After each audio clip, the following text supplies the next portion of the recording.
see. And then that's all I have to do. I'll be up there.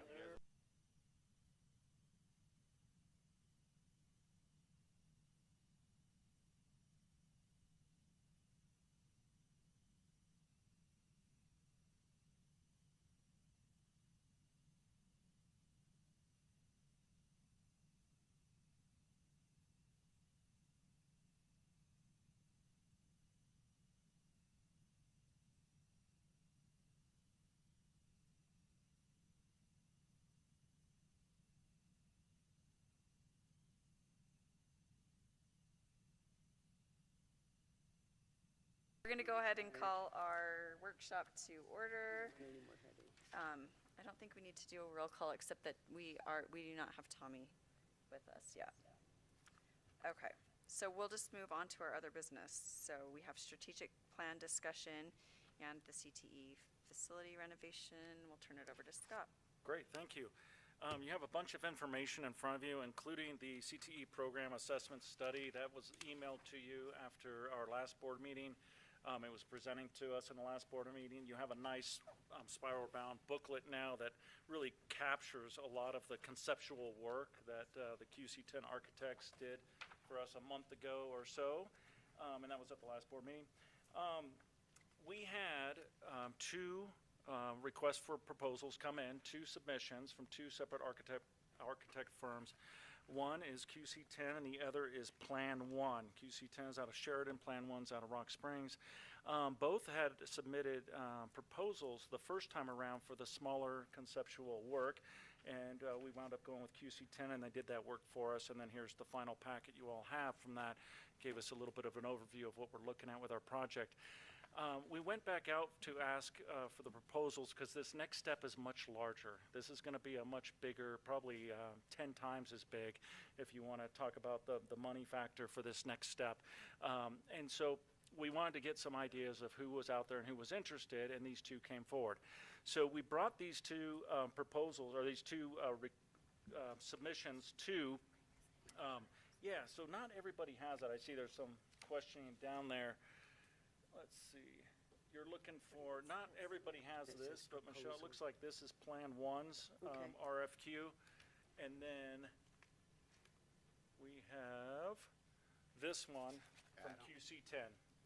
So these are the two, and I don't know that you have enough of them, so here, you could take these down there. It's fine. This is what the Facilities Committee reviewed last Thursday night, because these came in by the deadline Thursday at noon.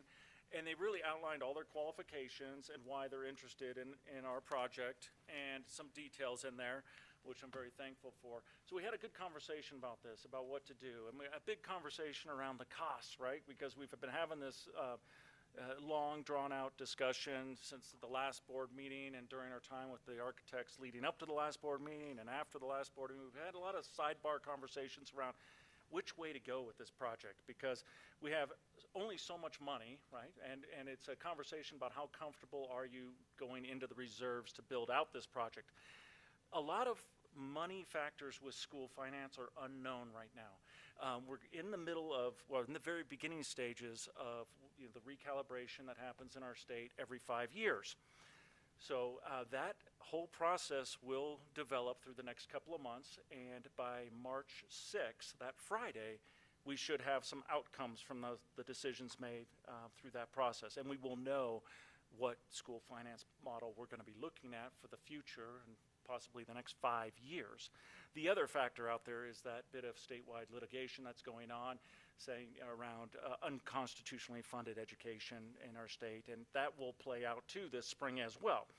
Not knowing when that date is, I don't want to wait for that date, but we can wait for the recalibration date. So the conversation with the facilities team, and Daniel was there with us in that meeting last Thursday, was we'd like to interview these folks. We have two good firms here that we'd like to talk with. We'd like to get some more information from them, specifically around the costs. What do they think it's going to cost for specifically the two different options we have out there that we've put on our website right now? We have the extensive remodel renovation option, and we have that remodel some of the area and expansion option. And so we have those two options out there, and they cost different amounts, and so we'd like to explore that a bit more. The other thing we'd like to explore is a timeline of realistically, what is it going to take? How many months? And could we break ground in time for the summer of '27? We had big hopes and dreams of starting this summer, but that's just not realistic. With our FFA project we're currently engaged in, just a metal barn on a foundation, and we started that work back in September. They're going to be able to occupy it in May. So that's 9 months for one little metal barn building. And that, because all the engineers are involved, all the checks and balances, which are good for safety before we put students in a building. So this is a much bigger project. Also, this is going to impact the high school while we have students there. So the thinking from this facilities conversation was, could we time this for like May 15th of '27, break ground? You have 3 solid months of no kids around, right? Good time to tear into things, bump out that wall if that's the direction we're going, and really get things underway. So by August 15th, as kids are coming back and teachers are coming back to the building, it's a safer construction site, and that the bulk of that heavy work, removing big walls and things, may have already been completed, and they're more on the internal side of the construction. So thinking along those lines, that's where this facilities committee came to the idea of, if we hosted interviews this winter and then allowed the board to have a decision March 10th, at the March 10th board meeting. That's 4 days after recalibration. Okay, and so that really helps us know what we're looking at for school finance moving into the next several years. Any thoughts around that idea? And Daniel, please add more if you were there. You said it. Okay. I'm good with it. I think we need to take our time to make sure we make the best decision whichever way we go. So I would agree with, let's not rush into it. Let's see what happens with recalibration and make a sound decision from there. I really like the idea of pushing it back. I think it allows us to get a much better idea of our funding, but it also gives us some time to explore grant opportunities, et cetera. So explore other funding sources, so that when we do this, we do it right the first time. I think if we didn't learn anything else, that we have to plan for today, but we have to plan for the future too. And we don't want to This is get for the next 30 years, what we're 10 doing years today. down the road and say, It's gonna gosh, I be, wish we'd have done this. With our electrical and the exhaust system, we still have a couple of years on that also, We right? do, in So- fact, so we have quite a few $1 million in the major maintenance funds ready to go, and we do actually obtain a couple of more million, roughly, at the start of next school year. So we will have plenty of major maintenance funds to help with this project once we get underway. That is not so much the concern, because there's only so much of those funds you can use with this size space. And we have that amount of funds ready to go. So even though more funds are coming in, it's not going to make or break a difference on this project. Yeah, but we have time before we have to replace all Yeah. that. If we pushed it back another year. Yeah, and it wouldn't be a full Lifespan. year, because if you're making a decision in March instead of December, we're talking about 4 months. Because after the decision, we would engage in contracts then in the springtime and get started with the architects, and very shortly after get the contractors on board, so that everybody's on board by the time we're going into the summertime, so we have a full year planning it all out before we break ground in May.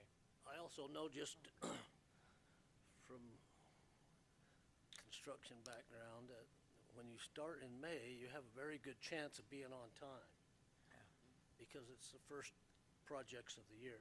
When you start in August, you have a good chance to be delayed. So I think that's a wise idea.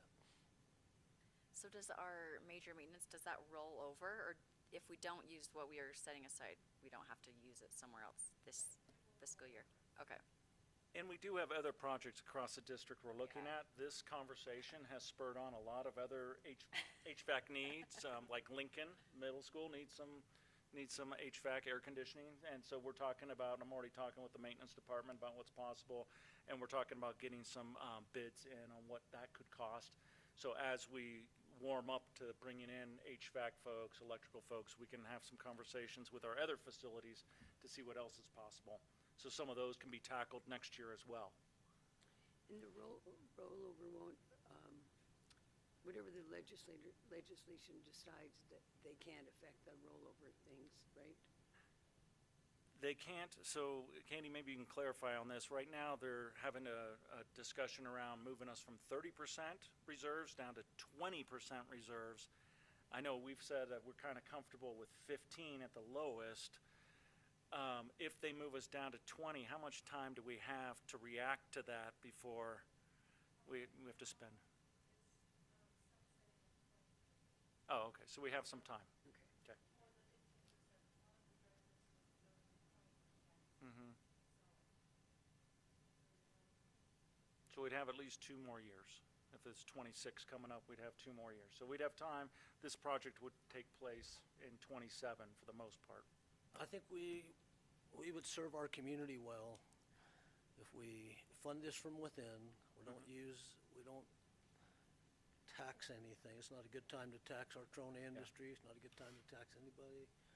And we stay within our budget in terms of our cash carryover, and everybody wins.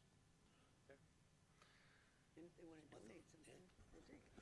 Yeah. So let me ask if an interview date, we were at the facilities meeting, we were looking at our calendars. So if you look at yours, we were looking at February 17th for a date to have a long conversation here. We could provide each one of the architects 30 minutes or more or less, however you like. You could ask a few questions or several questions, but it would be just one night dedicated to this work.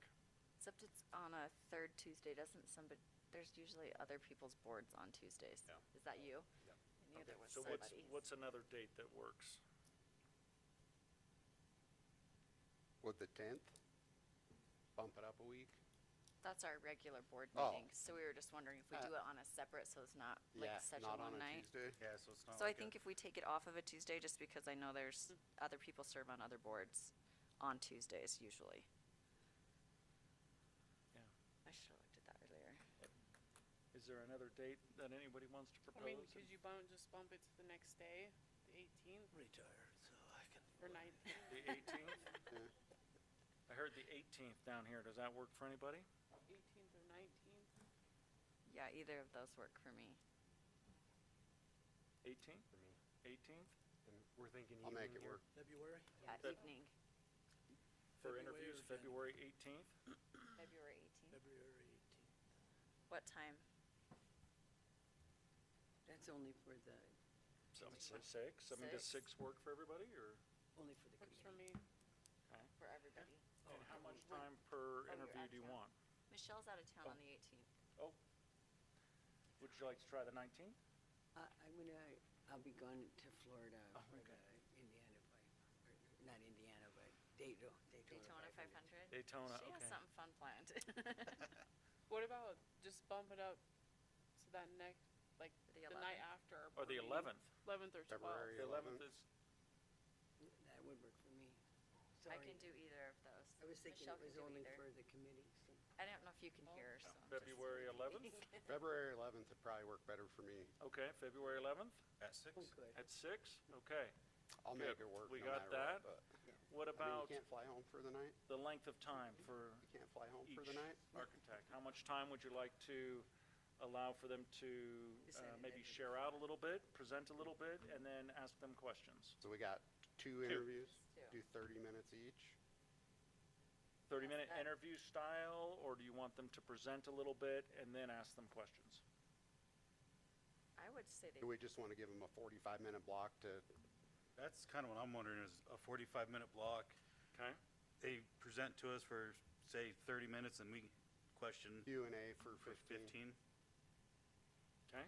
and does it run like other interviews where we are only asking them the exact same questions, or I does it would- matter?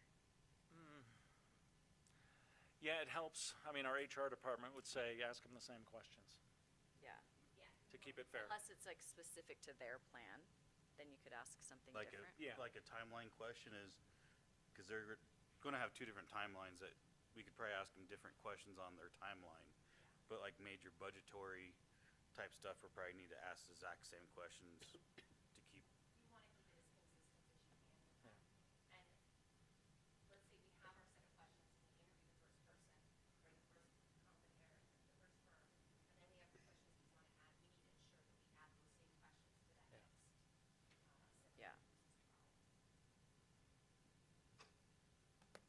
But we can work through those details as we get Yeah. closer. I just need to know the logistics right now tonight. So I've got February 11th, 6 o'clock, 45-minute blocks for each with a 15-minute break between the two. Sound about right? Sounds good. Okay. And then decision to be made at the following board meeting on March 10th? Yes. Okay. Okay. Then I will contact each of the firms and update them on that and help them get prepared with budgetary ideas, numbers, timelines, those kind of details. And if there's anything else anybody wants me to make sure they're prepared for, just let me know sooner than later. But I think that's a good start, and then we'll ask them a handful of good questions to get the conversation going. And we are inviting, so these February guys know 11th, 6 Ken p.m. Yeager wants to come Yes. to be part of that since he's on facilities. Yeah, I Ken would wanted say to the come up to whole it. facilities Yeah. committee would be invited. invite the whole facilities. Do we have a meeting before? We probably do, before February 11th, I bet we We have do. one on the 10th. Okay. And January, Invite, 2 meetings. Oh, facilities. Oh, Oh, we're I- at the end, I cause it's don't the know. last, Oh, last I'm- I Thursday, think he's right? asking about Oh, facilities. then I don't know. I would Sounds assume. interesting, but I already got my hands full. Right. okay. I would open up to the facilities committee too, to Somewhere. add questions that they wanna know specifics to And as maybe we well. can have Brooke send out an email to the facilities committee, or I guess Katie runs Katie the does it all. agenda. If, send out an email to the whole facilities committee, like, bring some questions you want answered, for the interview process, and give them the lowdown of the interview date and time frame, so Ken can kinda plan, and anybody else can plan that's not here. Thank you. And we'll have a facilities meeting, I'm sure, in January. Yeah. I'm sure there's one on the books, and we have them every month. Okay. Okay, that's great, thank you. Thank you, guys. Scott, is there any way that we can all get one of these for each of them? Yeah, I have, I don't know, do you have any down here this way? Oh, yeah, there's some more right there. I mean, Here. I don't need it right now, but. Yeah, I'm gonna keep a copy of each in my office, so you can Okay. come Okay. and review Just it so I there. can look through them real quick. Yeah. These are my last two. You could even probably take them home, look at them, bring them back, and then somebody Okay. else Both could the take them. first and second, Yeah, okay. so somebody wants. Yep, so we have just a few copies, so yeah, odds are you can take one with you. Okay. Okay, you check it out like a library book. That's what I just Bring- told them. I bring was like, you back. can take it home, bring it back. Get library books back. Right, I only have so many. That sounds about right. Um, If I ever check one out. Any other thoughts or questions on that part of the agenda tonight? No, Thank you. thank you. The next- And next, we have our discussion about chamber bucks for holiday gift from the board. Yes. So the reason why this is on here is this came up last year and previous years as an idea to award employees $100 chamber bucks at Christmas time from the board to the staff. We've had a couple of conversations in the last several weeks, one-on-ones here and there, about some kind of Christmas bonus or something that could be done on behalf of the board for our staff to show appreciation. And we landed on this idea of chamber bucks. I just wanted to bring this up tonight. If this is something you're wanting to do, good time to ask some questions now about the details of it, and then later on, there's an opportunity to have this on the as a motion in the regular board meeting. The other part of this too is that if you do want to move forward with this, we would really like your help handing these out next week. So I don't know if anybody's in town next week, but next week's our last week before Christmas. So to catch staff, to be, we can go to staff meetings, we can go to department meetings and thank them for their service and wish them Merry Christmas and you will hand out the chamber bucks, So would this be for all employees? all employees. Okay. And the nice thing about chamber bucks, if you don't know, the money's spent in town.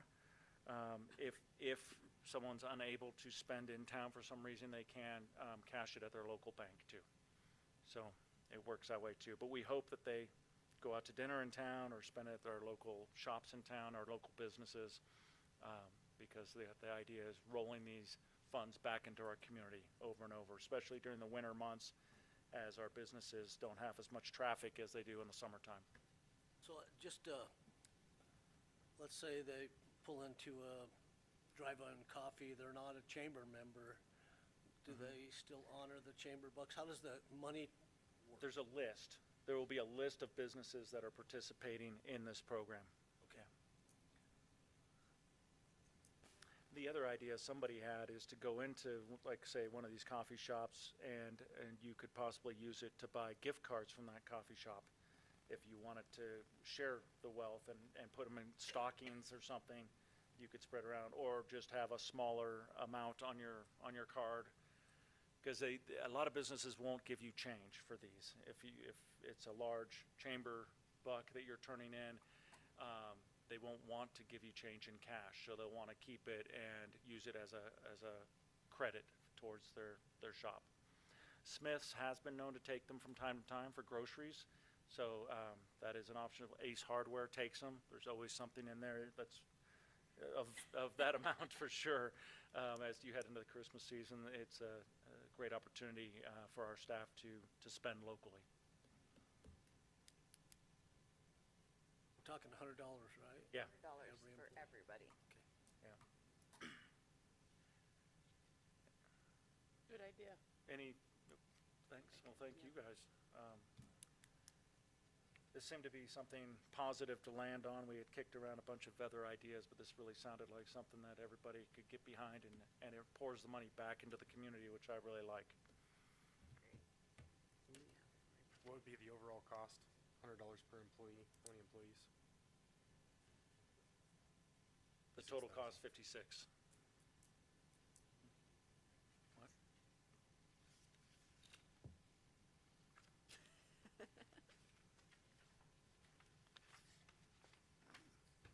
Okay, any other? Yeah. I think we're good with that, right? No other questions about that? Yeah, all full-time and part-time employees, but not the subs, just to be clear on that. Okay.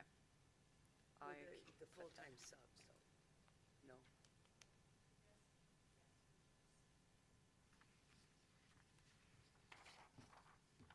So yeah, do you want me to they're say called that? guest teachers, full-time. Oh, where they have the full-time sub that's, so that counts in this? Yeah, okay, so yes. Okay. But not if you're just subbing one day here, Right. one day there. And this this is a motion in the main meeting, because you're making notes Yeah, there. Okay. and I'm just gonna say from the board to all full and part-time staff. That covers it? Mhm. Okay. I guess, I think that's it. I don't know if you want to open up, if anybody has questions about anything on the agenda Yeah. that you wanted to clarify now, you can. Certainly you can ask questions during our meeting, but is The everybody good? official rec board doesn't start till 5:45. You want to have a small but break? You can have a break, or if you have questions and you want to talk about things. Everybody's good? Really quick, I just want to add this, we're starting some new policies this evening. And they are that of new policies centered around technology. So we will be reading each one of those one by one, as it is the first read. If we move forward in the next month with the second read, we'll be able to bundle it like we have in the past for this current reading. We do need to ensure that they are individually shared out for this next, so bear with us. Thanks. Okay, thank you. And then everybody has a conflict of interest that needs signed tonight too. And we'll adjourn this workshop and then take a small break. Okay.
to roll call.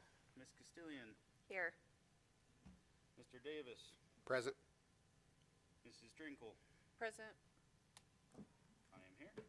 Mrs. Foley, Here. Mr. Toman, Here. Mr. Wilson. Here. We are all here and accounted for. Who am I going to pick on today? Tony, you want to pledge?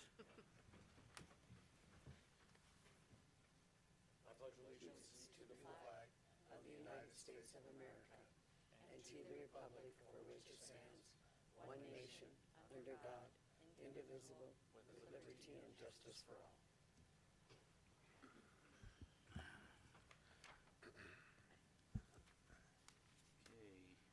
Next on the list is nominations of what we want to be. Does anybody want to change their position on the board?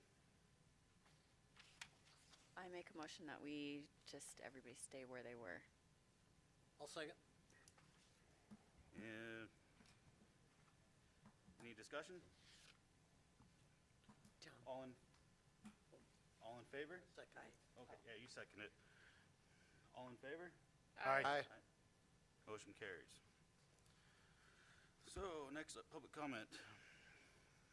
Now is appropriate time for visitors in the audience to be recognized and to speak on items both on the agenda and of general concerns to the patrons of the Green River Schools. There will be a limit of 3 minutes for an individual and 5 minutes for a group spokesperson. No speaker shall speak more than twice on any issue. The board is legally obligated to maintain confidentiality concerning district personnel, and therefore matters concerning district personnel will not be discussed. Okay? That's done. Correspondent letters. So next would be the approval agenda. Do I have a motion to approve the agenda? So moved. I'll make a motion to approve the agenda with a small correction to the bylaws. It's on page 2 of our board packet, section 3.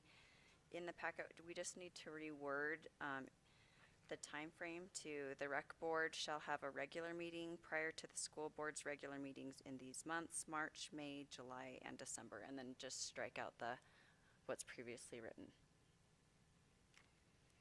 Need a Second. second by Mandy.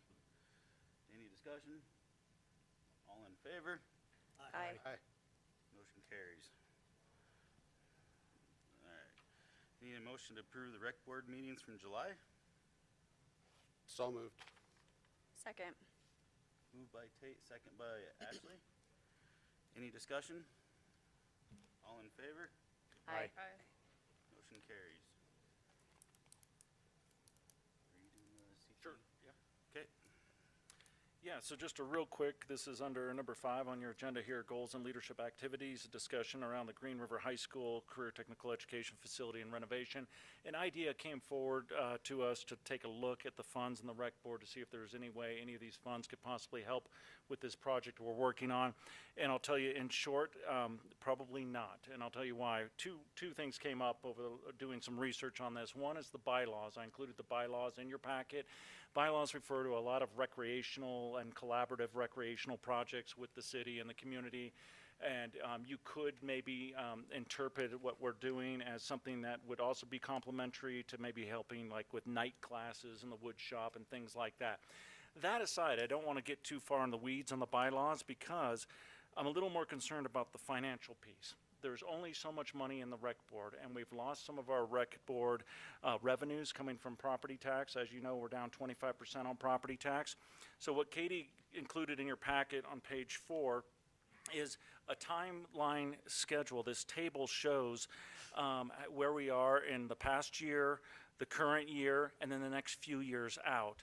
And she kind of simplified it for us and just went with $1 million across the top and not speculating on home values really shooting up or going down, and then not really speculating obviously on property tax other than holding at the current property tax level that we're at. There is conversations around no property tax in the future, and I don't think that's going to be a very good thing for our rec board or our BOCES, and those are two entities that rely on property tax a lot. So if you look at towards the bottom right-hand corner, you'll see that over time, if we continue to fund the grants that we have with the rec board, over time we wind up going negative by 28. That's just with our current funds. If things just stay the way they are now and we continue every year to fund the same level of projects that we're funding every year. So if we were to adjust that, say to take a larger amount of money out earlier for something else like this CTE project, then we would run out of funds in the rec board sooner, not able to fund some of these ongoing annual obligations that we funded year after year. I think of the pool and some of these other things that we fund. So it could complicate things there. In short, this amount of funding is decreasing, and it's already going to be a struggle just to maintain what we can do with rec board funds. So that's just a little bit of research done over the last couple of weeks since that idea came up. Any questions? Okay. Move on to number 6, bid request. We don't have any at this time. So the next would be Mrs. Harder. Sorry, there's a step here, so I'll just stand to the side. Okay, good evening, Chairman Flom, Superintendent Dr. Cooper, and board. You have a budget update from November 30th, 2025 in front of you. The revenue is down from last year, as we expected, with the property tax relief. But we have received about 36% of the revenue budgeted for the fiscal year 25-26. And then, as you noticed earlier in the meeting and approved, a couple of summer community grants have been completed. The Wolves Stadium scoreboard is also complete and is wonderful and beautiful. And that's all I have. Any questions?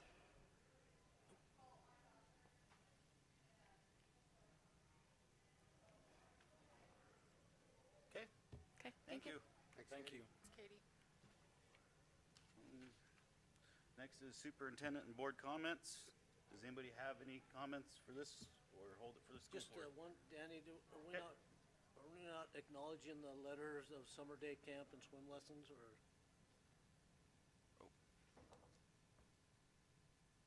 Can you say that again, Tom? Well, we skipped over 202 and 203. Oh, yes, okay. They're just the letters in the packet. Yeah. We don't have, do we have a presentation with those? I don't know, we Just didn't didn't know if we needed touch to on it, I approve just them or wondered if we were. Maybe just to acknowledge those letters. Oh, okay. Packet. And we got letters of completion, like Katie even said. We have letters of completion of the summer day camp and the swim lessons that they're fully done and paid for and paid out. That's a great example of how we're using our rec board funds to help community-wide projects for students during the summertime. Great example right there. And Tom, if you could pull your microphone down, then I'll hear you down here too. And everybody online will hear you as well. So we have an audience online Can't now. hear us anywhere else either, I was informed. Any other comments? I like it. All right, I'll adjourn the meeting. Thank you.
Okay, we're going to go ahead and call our meeting to order. Thank you, everybody, for joining us today.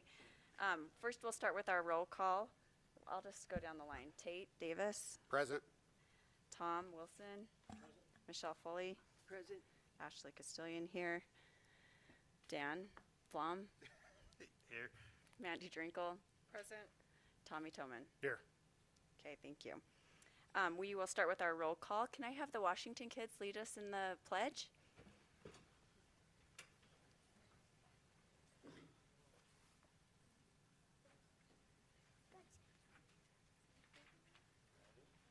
Ready?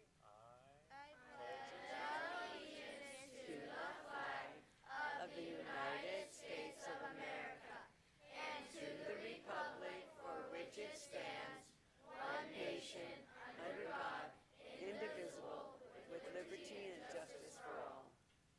Thank you. Thanks, you guys. Thank you guys so much. Okay, our first business is 2.01, the annual nomination and election of officers. I'll make a motion that we leave the officers as is. Okay, a motion made by Tom to keep the officers as is. Second. Second by Tommy. Any discussion? All in favor? Aye. Aye. Any opposed? Motion carries. We need to make committee assignments.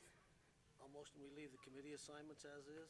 Thank you. Tom is making a motion to leave the committee assignments as is. A second it? Seconded by Michelle. Any discussion? All in favor? Aye. Aye. Any opposed? Motion carries. Next part of business, 2.03, the scheduling of our meetings for the year. All board meetings will be on the second Tuesday of the month, including July this year. Typically, we do it on the third Tuesday, but because our annual budget is due on the third Wednesday and the way the calendar falls, we're keeping them all on the second Tuesday of every month. Do we have to vote on that? Yes. Can I get a motion to approve our schedule? I'll make a motion. Moved by Michelle, Second. second by Dan. Oh, Mandy. Any discussion? All in favor? Aye. Aye. Any opposed? Motion carries. I need a motion for the designation of the official newspaper for the district to be the Green River Star and the Rocket Miner. So moved. Moved by Tom, Second? second by Michelle. Any discussion? All in favor? Aye. Aye. Any opposed? Motion carries.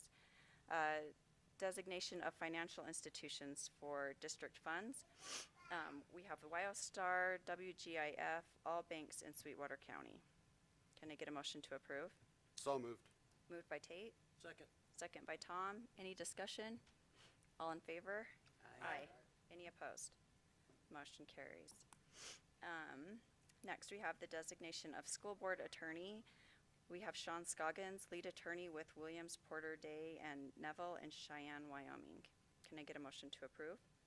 So moved. Moved by Mandy, Second. second by Dan. Any discussion? All in favor?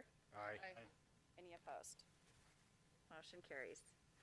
Okay, and then 2.07, everybody has a conflict of interest statement that you need to sign and designate if you do have a conflict of interest, and then just turn those into Brooke. All right. Thank you for bearing with us through all that business. Now is the appropriate time for visitors in the audience to be recognized and to speak on items both on the agenda and of general concerns to the patrons of the Green River Schools. There will be a limit of 3 minutes for an individual and 5 minutes for a group spokesperson. No speaker shall speak more than twice on any issue. The board is legally obligated to maintain confidentiality concerning district personnel, and therefore matters concerning district personnel will not be discussed. Do I have anybody that wants to make comments tonight? Mrs. Bird. Good evening, Madam Chair, Superintendent Cooper, and Board of Trustees. I appreciate this bench here. I know I'm short. I don't know whether I should be like thanking you or offended. I just wanted to take a minute to share some gratitude that we have at Washington, and you'll hear a little bit more about some of the things that we're doing with some of the generosity that's been shared with us. But whether it be through monetary means, items, or even just their time, I just wanted to kind of go through a list of people who have donated those kinds of things to us. So I just wanted to say on behalf of Washington, thank you to our local McDonald's, Arctic Circle, Baumgar, State Farm, Amber Creamer, Walmart, Cowboy Donuts, the movie theater, Home Depot, the Avengers Soccer Club, Wyoming Child Support Program, Sweetwater County 2 Food Services, American Legion Auxiliary, the United Steelworkers, our student council from the high school, and just our families at Washington and the community of Green River, because we have had a lot of donations that have made it able for us to be able to do our Giving Thanks breakfast that we did earlier in November, right before Thanksgiving. And then you'll hear a little bit more tonight about some of the things that are happening with other parts of the donation. So anyway, I just wanted to take time to tell the community thank you. Thank you. We do have a great and giving community, so thank you very much. Do I have anybody else that needs or wants to make a comment? Okay, we'll move on. So 3.02, we have the best program presentation.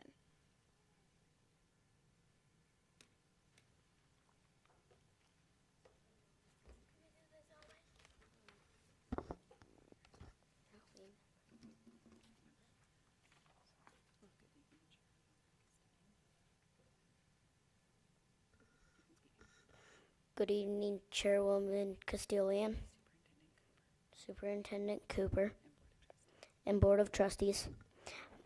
My name is Owen. The purpose of our dinner is for teachers to teach us manners and how we should act like in a restaurant. And if you were an adult, that's what you would do. My favorite part of the Christmas dinner are the decorations. You should know that it's free, so you should come. Thank you for coming to our Christmas dinner.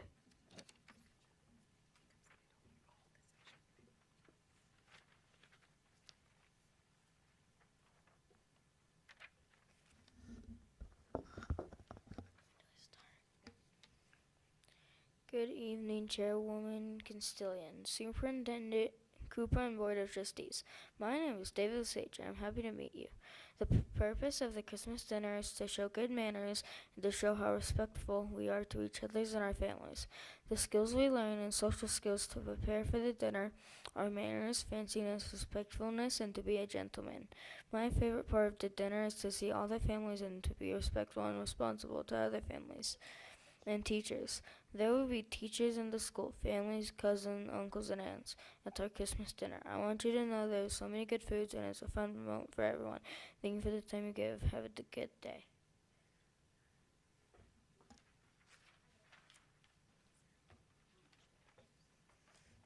Good evening, Chairwoman Castillian, Superintendent Cooper, and the Board of Trustees. My name is Rhett Vidra. I'm in 3rd grade, and I'm excited to be here. This is my first time. The purpose of our Christmas dinner is to show off your skills and manners and to be nice. The skills we learn to prepare for the dinner are to chew with your mouth closed, to be polite, and dress fancy. My favorite part of the dinner is my family coming, all the board members, and all my social skills friends. There might be 200 people there, and it will be me and my social skills group that will be doing this. There will be food, lots of decorations, and people. I'm from Washington Elementary. Hope you have a good day. And thank you, Ms. Covey, my old principal from last year.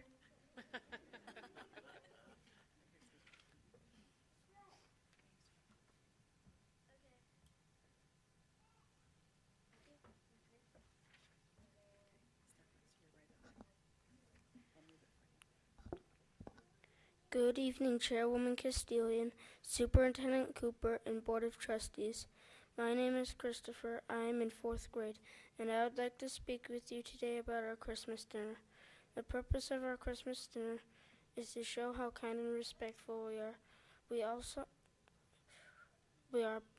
But also to represent our school. In social skills, we get dressed in our best clothes and that we take our adults or teachers first and make sure we use our manners while eating. We get to help cook, go shopping, and our parents can make desserts for the school dinner. I like escorting people to their chairs and helping them with their dinners. You should come because we have the kids that know how to act when doing a fancy dinner. We have chairs for everyone and you won't be left out. You can also take a picture with each other or Santa, and you might get a present from Santa. Thank you for letting me speak. If you would like to come, we would be passing out invitations to come with the Christmas dinner.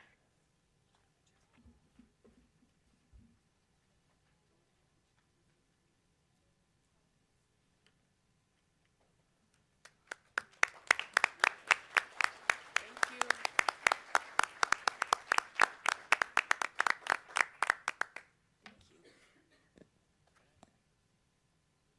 Thank you, sir.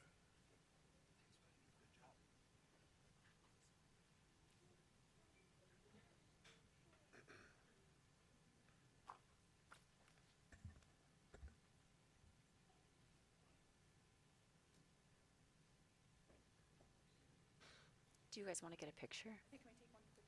Yeah, absolutely.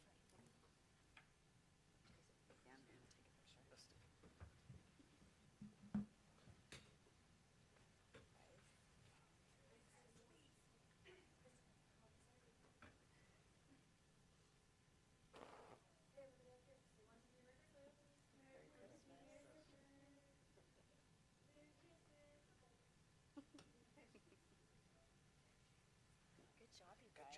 Very good.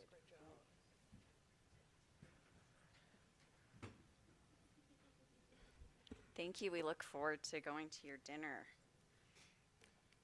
And good job on your presentations. Okay.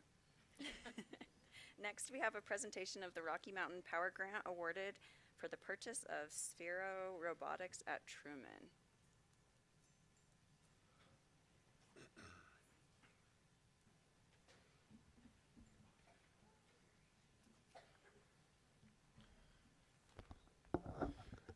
Chairwoman Castillion, Superintendent Cooper, and the Board of Trustees. Thank you for having us this evening. First, I'd like to thank our parents at Truman. They are fabulous. They are so supportive. Thank everybody that brought the kids this evening, so we really appreciate that. When we first started STEM in our school district, it was new to the elementary. It started at Lincoln Middle first, and then we were able to have it at the elementary school.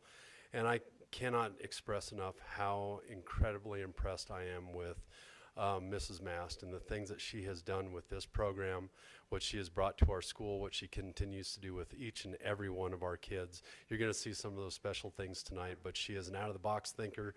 She wants to do new things, exciting things, keep the kids engaged, and teach them some amazing things that you'll see this evening. So I will turn this over to Mrs. Mast now.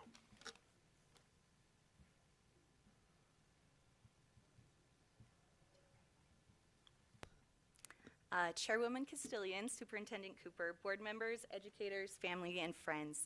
My name is Annie Mast. I'm the STEM teacher at Truman Elementary. In early June of this year, we found out that we had been awarded a grant from Rocky Mountain Power Company for the purchase of 10 Sphero Bolt Plus and 10 Indy robots to make programming come to life in our STEM classroom. I ran to Mr. Fagenzer's office to let him know about the approval, to which he replied, "You know you'll have to present at the school board meeting now, right?" So I've been prepping and stressing about this for about 6 months. Thank you to Mr. Fagenzer and all of the Truman staff. They are so supportive of all my crazy ideas and goals, and we just have a great school. I would like to say thank you to Rocky Mountain Power Company. The addition of the Spheros to our school has been an amazing experience. I wish that you could come in and witness all of the planning and preparation, the programming that we have not only done over this semester, but I brought 10 students with me yesterday, and we created a little program that you guys will be able to see here in a minute.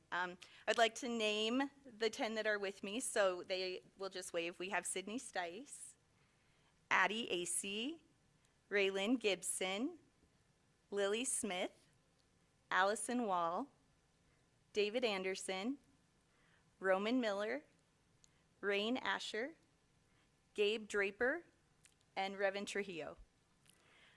Programming can be a very frustrating process. It requires a lot of perseverance, patience, and out-of-the-box thinking, in addition to a lot of trial and error and problem solving.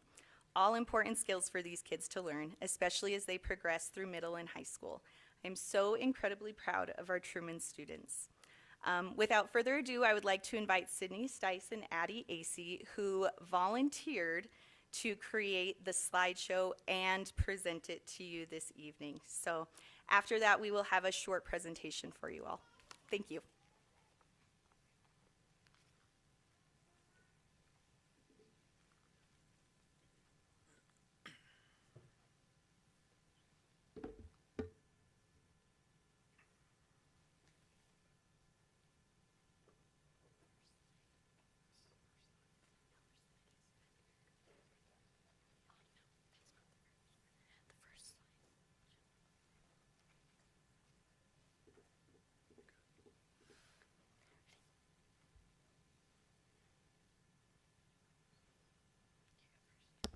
During this project, we ran into many problems, but figured out different ways to solve them.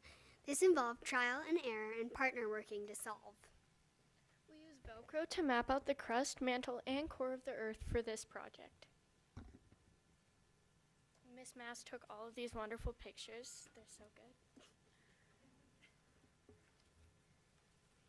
We all enjoy spending our time in STEM getting to program the Sphero. We would like to give all our appreciation and thanks to Miss Mast and Rocky Mountain Power for helping support our Sphero Plus journey.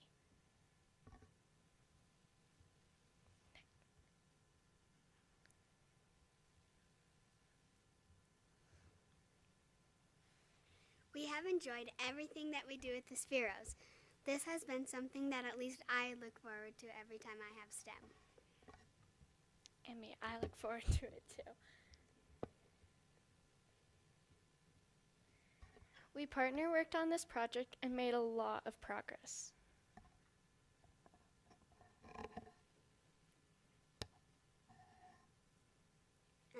Fun facts about the Sphero Bolt Plus. It's waterproof. It has an LED display. Wireless charging. It can be programmed with typing, blocks, and drawing. Shakes to wake up. It can display over 650 different images. It can pick up infrared light. And it can change color. What we have done with the Sphero Bolt Plus, we got to know the Sphero project to the journey of the center of the Earth. Program the Sphero to swim like a school of fish. And program the robots with draw and blocks.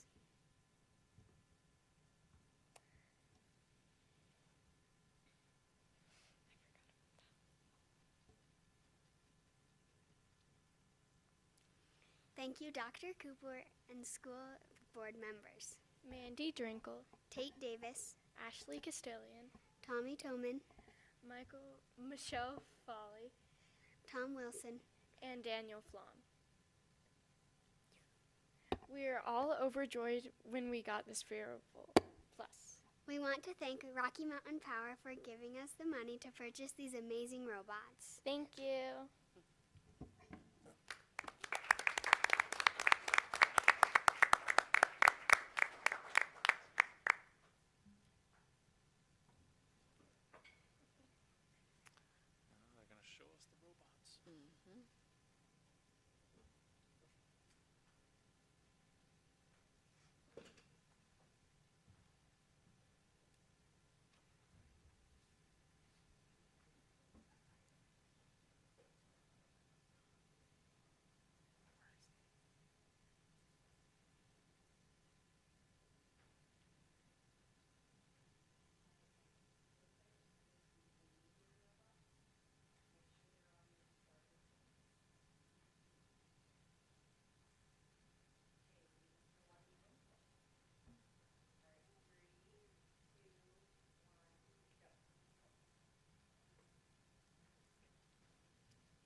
Oh, very neat.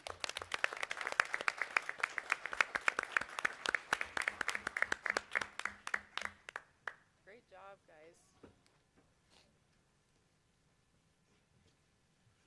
Thank you guys for sharing that with us. And good job. It's my turn. Okay, next we have recognition of all state volleyball players. Coach Dewey. Yeah, can you leave those here with us?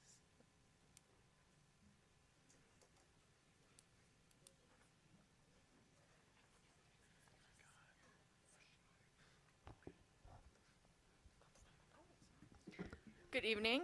Thank you guys for having us today. I'm going to highlight not just these four, but our program super quickly, and then I'll talk about these four really cool people next to me. This season was really special for our volleyball team. This was my first season as a head coach, so it can kind of be overwhelming. It can kind of be overwhelming for them. I threw a lot at them. Sometimes it felt like drinking out of a fire hose, all the information that was being thrown at them, but they did such a good job. We finished the season 26-6, placed second in our region, and earned a second place finish at the 4A state tournament. The first time Green River's been in the state championship match since 2009, so that was a really big, huge thing for our program. But that is a result of a complete team effort from seniors to freshmen, our managers, everybody on the coaching staff, our volunteer coaches. Really just such a great group of human beings to work with every single day. They supported one another, held each other to a high standard, and big, huge, really awesome result came from that. So I'm extremely proud of our team and the way they represented both our program, our school, and our community. Okay, these four are four of our girls that received postseason awards. Natalie Tinsky. Nat, raise your hand. Give a little wave. Nat is a sophomore outside hitter for us, and she received first team all-conference honors. She finished the season with 254 kills, 257 digs, 46 aces, and 11 blocks. Natalie is one of the most competitive, if not the most competitive person I've ever met, which is my favorite thing about her. She's super fiery. It doesn't matter if the kid across the net from her is like 6 inches taller than her. She's going to swing as hard as she can, play as hard as she can for her team every single day. She's such an awesome competitor, and I love that about her. Kinley Kilpack, senior setter, also earned first team all-conference.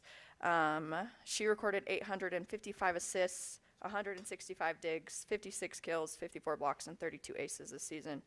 The setting position can sometimes be referred to as the quarterback. They make everything work. They make our offense flow. And Kinley got to hear a lot from me this season because I work directly with our setters, and that can kind of be a lot. I know I'm a lot sometimes, and she handled that with grace and poise, but something Kinley did such a great job of, from my perspective, is her willingness to learn. I think I threw more at our setters than maybe anybody else, and she did a good job of being eager every single day to learn and grow and get better. Sydney Eastman is a senior outside hitter. She earned first team all-conference and first team all-state. She totaled 233 kills, 233 digs, 33 blocks, and 41 aces on the season. Sydney was one of our most consistent players all season long. She played really, really clean, but she showed up for her team every single day no matter what, on and off the court. But if you were able to make some of our matches, or if you just saw some pictures online, you'll see like our team celebrates pretty hard. I got a lot of comments about the pushing, the shoving, the hugging, and Sydney is like a ringleader of that for us, which is really cool. I've never seen anybody celebrate their teammates in the way that Sydney did. That's my favorite thing about Sid by far. Sophia Arnold was recognized as first team all-conference and first team all-state. She finished the season with 204 kills, 85 blocks, 84 digs, and 12 aces. Soph cares about the things she does more than anybody else. She has the biggest heart in the world, and it shows in everything that she does. She cares deeply for the people around her, but also cares about her effort and what she gives to her team and the people around her. She's really awesome. Soph was also recognized as our 4A West Conference Defensive Player of the Year. As a middle blocker, that doesn't tend to happen. I don't know when the last time that happened for us, but it is usually reserved for liberos or DSs, the people in the other jersey. And Soph really bought into what we brought into the program. I came in March and talked to these girls about what I wanted us to look like, and I wanted us to be the best defensive team in the state, and they all bought into that. Soph receiving that honor is not only towards her effort, but our team as a whole. I am so proud of these four. I'm so proud of our team as a whole, but so proud of these four for not just the numbers or the stats or the accolades, but for who they are as people. They're some of the best people I can spend time around all the time. They are grateful and they're willing to work hard for the people around them. They have hard conversations, even when maybe it's not the most comfortable. They commit to our program and to me and to our coaching staff. And they are not afraid to set big goals and pursue them. That is a really big reason why we had the success we did this year, was because of these girls right next to me. I'm so excited for what the future holds for these four, not just on the court and not just in the classroom, but in the future. 3 of these girls standing next to me are seniors, are about to take the next step into their life, and I'm so excited to see what they accomplish. But I'm so proud of you guys. Congratulations on your awards this season. Thank you guys again for the opportunity to speak about these girls in our season. Thank you for your continued support. We truly appreciate it, and we hope to see you at some of our matches next year. Thank you.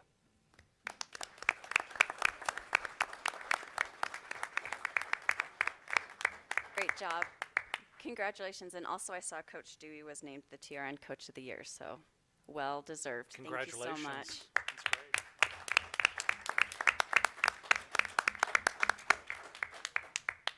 Okay, next we have recognition of all state football players. Coach Christensen. Madam Chair, Castilian, Superintendent Cooper, Board of Trustees, thank you guys for the opportunity once again to come in and talk to you guys. First, I want to start out before I get to these guys. I'm a big believer in fall sports really set the tone and standard for the school year. And I think our athletic department and our athletic programs, they're in good hands. So consider ourselves lucky to be here in Sweetwater School District number 2 with our athletic department. Next, I'm going to just have these guys introduce themselves, and then I'll get to talking about them. My name is Maddox Hins. My parents are Adrian and Corey Hins, as well as Nicole and Chad Lounsbury. I am the quarterback and linebacker of the Wolves. I'm Ethan Morell. My parents are Jennifer and Derek Morell, and I am a offensive lineman and defensive lineman. I'm Jake Stanton. My parents are Don and Vince Stanton, and I'm an outside linebacker and a tight end. My name is Braxton Doak. My parents are Rhiannon Doak and Greg Doak, and I play kicker, punter, wide receiver, and corner. My name's Dax Taylor. Parents are Brett and Lori Taylor, and I was the receiver and free safety. All these guys were recognized by other coaches in the state. What I do, how this works is I nominate our players, and I don't get a vote, and other players get a vote on these guys, on what they saw throughout the year. So first I'll start with our all-conference kids. Ethan Morell here, he was an offensive lineman. He was voted all-conference for offensive line. He was our left guard. He was the guy who we really trusted in protection and to pull, and we really tried to run the ball behind him. He's a 3-year starter, and he's done everything we asked, so I'm really appreciative of Ethan. Next is Jake Stanton. Jake played his freshman year, didn't come out his sophomore year, but ended up coming back out his junior year, and it really paid off, and he really helped us. Jake was voted all-conference at outside linebacker. I think he thinks he's a basketball player, but to me, he looks like a football player, so I was really happy to have him out. Jake, one thing about Jake is he's a workhorse, and we never have to question his effort, and that says a lot about his parents. So, next is Braxton Doak. Braxton was voted all-conference as a specialist. Tony, don't get mad when I say this, but I don't think we have a coach on staff who knows how to coach kickers. So Braxton spent all summer working on kicking and getting better at that, and he's going to go a long ways with that. I think some big schools are going to offer him, and he's going to get his school paid for kicking. So we appreciate Braxton for that. Next is our all-state kids, Maddox Hins. Maddox, raise your hand. He was voted all-conference and all-state at quarterback. Maddox now holds the record at Green River High School for single-season passing.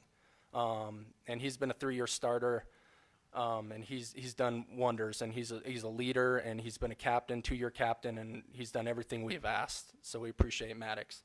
Next is Dax Taylor. Dax is a 2-year all-state kid. He was voted at receiver this year. He broke every single receiving record at Green River High School.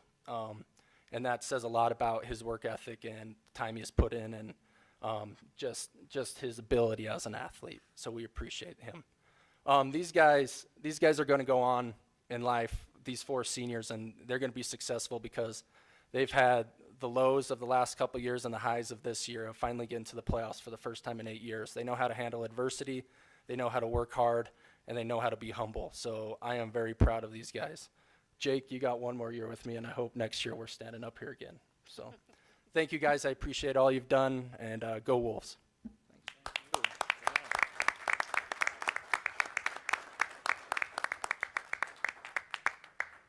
Congratulations to all of you.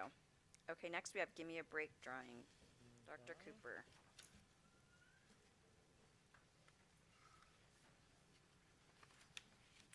Crystal Belly Price, rural McKinnon, McKinnon teacher. Yeah, the kindergarten through 2nd grade teacher. Well, that would be a fun one to sub for. All right. We'll have to let her know. That's great. Great, thank you. Okay, next I need a motion to approve the agenda with the addition of 7.02. I so move. Moved by Tommy, Second. second by Tate. Any discussion? All in favor? Aye. Any opposed? Motion carries. Next I need an approval of the consent agenda items. I'll motion to approve the consent agenda items 5.01 through 5.07. Moved by Tom, Second.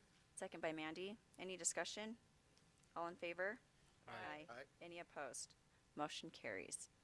Okay, next up we have Katie Harder with our audit update. Okay, good evening, Madam Chair Castilian, Superintendent Dr. Cooper, and trustees. As you can see, our auditor, Mike, is not here tonight. The financials are done, and a draft has been sent to the state. We had to apply for an extension. We are in compliance, but we were waiting on the federal government to release the compliance supplement for our single audit. So that report has now been released, and the auditors are reviewing the single audit this week. So are there any questions? Oh, also the draft is in your board book if you have any questions on that. Thank you. Can I get a motion to approve? I'll motion to approve the 24-25 audit update. Moved by Tom, Second. second by Tate. Any discussion? All in favor? Aye. Aye. Any opposed? Motion carries. Thank you for all your work on that. Thank you. Next, we have consider approval of the budget calendar for 2026-27.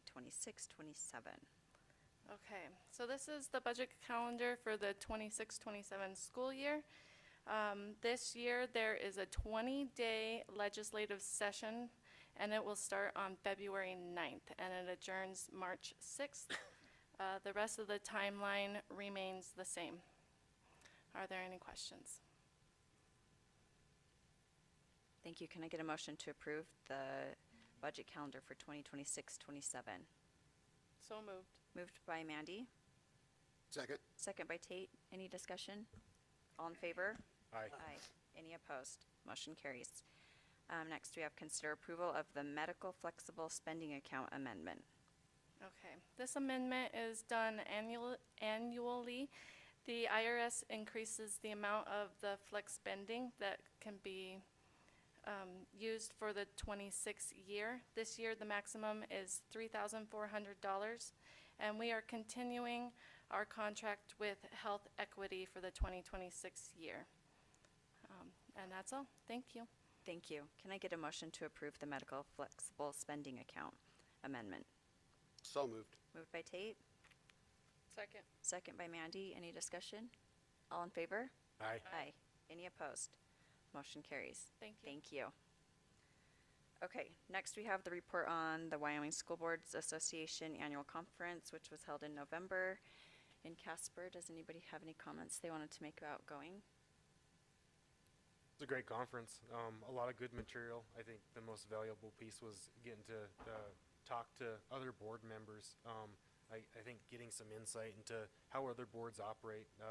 drastically different through the state from the big boards, the big districts to the little small ones.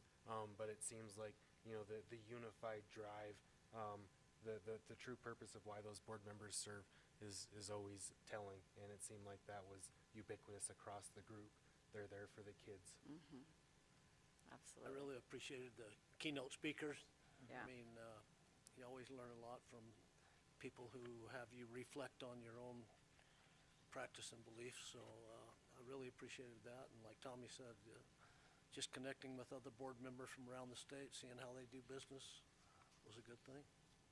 Yeah, it's always nice to see how many people around the state do volunteer to be on their school boards and do so many good things. So that was fun, and it was nice to do the update on recalibration, just kind of giving us a rough idea of what might be happening, and Emphasis on rough. yeah, guesses on some things.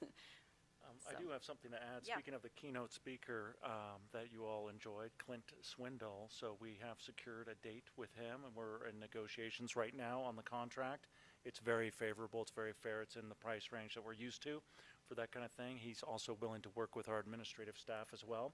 So we have him secured for the Friday afternoon, August the 14th, which is the Friday before the first day of school. A great opportunity to have him here, so hopefully you can have that on, make that on your calendar. It'd probably be similar to how we've done it in previous years. We have the food opportunities, then about 1 o'clock on the stage in Green River. We can have Clint entertain us for 90 minutes and get us really fired up for the school year. And then he'll also work with our administrative staff for probably 30, 45 minutes as well. So it's just a half-day session with Clint. But you all seem to enjoy him, so we were able to secure him for the fall. That's great. Yeah, that'll be good. Perfect. Moving on, we have our legislative dinner tomorrow with Sweetwater One and our school board, and then also Western Wyoming Community College Board of Trustees. And it will be held in Rock Springs. So if you want to carpool, meet here at 5:30. Or even a little earlier. Or even, we're leaving at 5:30. So be here ready to go. All right. Next, for personnel, consider approval of early notification stipend. Mrs. Covey. Good evening, Chairman Castillion, Superintendent Dr. Cooper, and Board of Trustees. It is that time of year again where I would like to recommend that we offer $1,500 as a stipend to any of our certified staff who notify the Human Resources Office by January 30th of 2026 of their pending resignation or retirement. And this purpose is really just a thank you and to let them and to encourage them to notify as early as possible so we really have some time to better plan for upcoming staffing as well as our budget needs. Thank you. Can I get a motion to approve the early notification stipend? I'll motion to approve to offer $1,500 stipend to any district employee, I guess. Is that certified staff? Certified staff, Yeah, yes. That lets us know by January 30th. Thank you. Motion made by Tom. Second. Second by Mandy. Any discussion? All in favor? Aye. Any opposed? Motion carries. Next, we have consider approval of certified sick leave bank request. Our Certified Sick Bank Leave Committee met yesterday. We had a request come in requesting 7.3 days from our certified sick bank leave. We have plenty of leave in that bank currently, and the committee unanimously recommended that we approve the 17.3 days for this certified staff member. Okay, can I get a motion to approve the certified sick leave bank request? I move to approve the sick leave bank request. Moved by Tommy, Second. second by Dan. Any discussion? All in favor? Aye. Aye. Any opposed? Motion carries. Thank you. Thank you. Next, we have the WDE District Peer Review Accreditation. Dr. Joel Dvorak. And he should be online on the Zoom here. Oh, He's gotcha. going to speak to us through the Zoom. JR, you've got him connected, correct? Perfect. So we got to take him off mute there. Good evening. Can you hear me? Yeah. Yes. Thank you. All right. Welcome. Superintendent Cooper, are you ready for me to roll through this? Yes, I am. Thank you. All right. Well, good evening, everybody. Merry Christmas. Happy holidays. It was great to see the first 40 minutes of your board meeting and all the celebrations you guys are having. And hopefully this is another day of celebration or event of celebration for you guys. First, I just would like, as the team lead for the accreditation peer review, I'd like to just thank you for your super hospitality. Your community, your schools, your people just made us feel so welcome when we were in your schools, when we were getting evidence from you. And I will just tell you, you have so much to be proud of in Sweetwater County School District number 2. I'm going to just highlight a few things. I think you have a copy of the final report, but I'm just going to kind of highlight just a few things that I think, if you haven't had a chance to see the exit report that I did, I would first like to mention the Board of Trustees. I know that you have many new members to your Board of Trustees, but the time we spent there and the glimpse that we had told us that you guys work together really, really well. And you work really well with your superintendent. And like I tell everybody, that relationship between the superintendent and the board is the second most important relationship in a school district. The first one is between teachers and students. The second one between the superintendent and the board.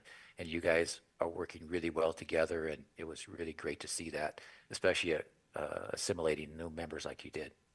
Secondly, I'd like to just highlight your central office staff. I get around the state quite a bit, and I want to just mention that Anne Marie and Alan are two absolute rock stars, and you really should, Scott, make sure you keep those guys around. Will do.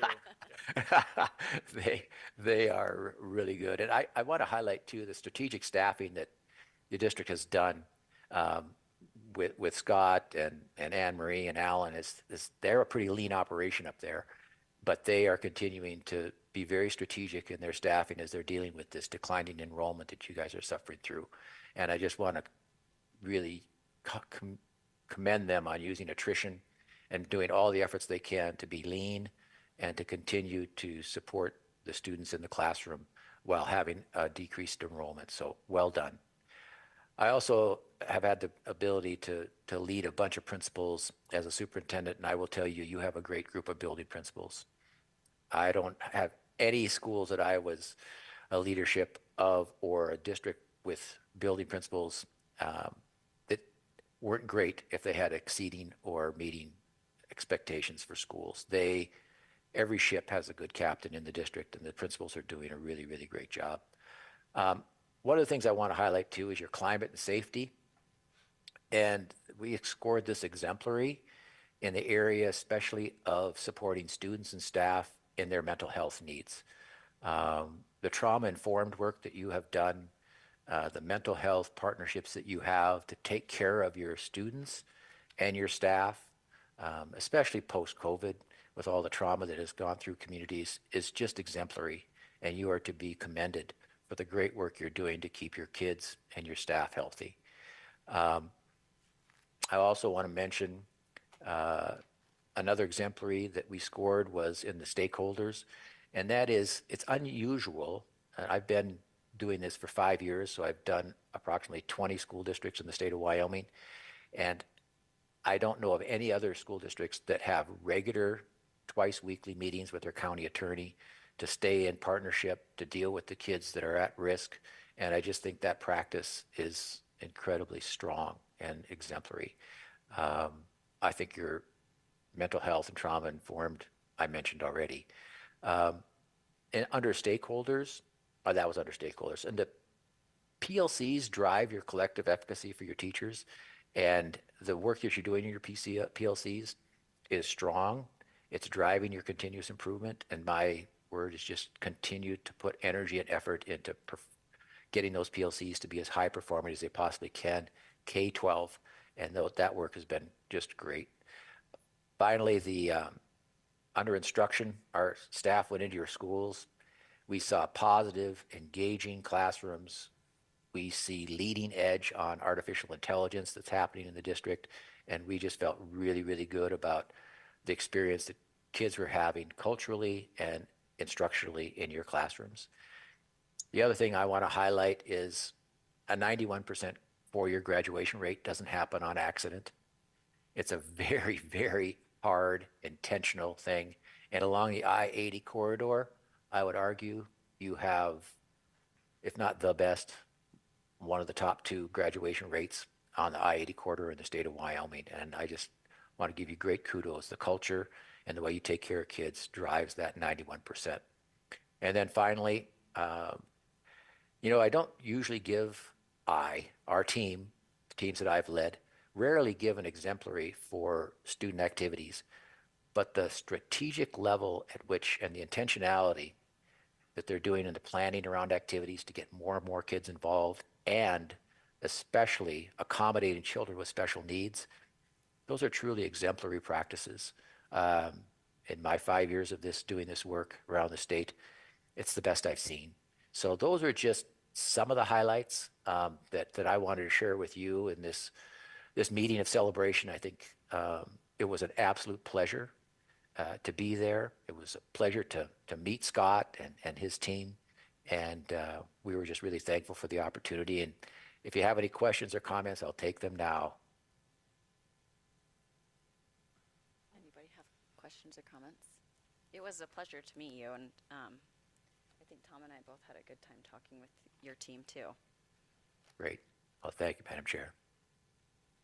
And you guys are very efficient in your board meetings, so I understand there won't probably be a lot of questions. Thank you. You're welcome. We have a longer one today, so. Yeah.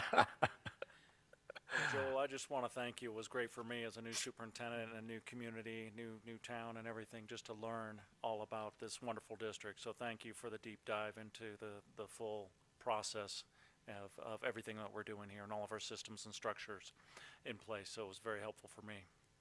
Well, Way back in Scott, October. It feels like it was a year ago. yes, and yes, it was.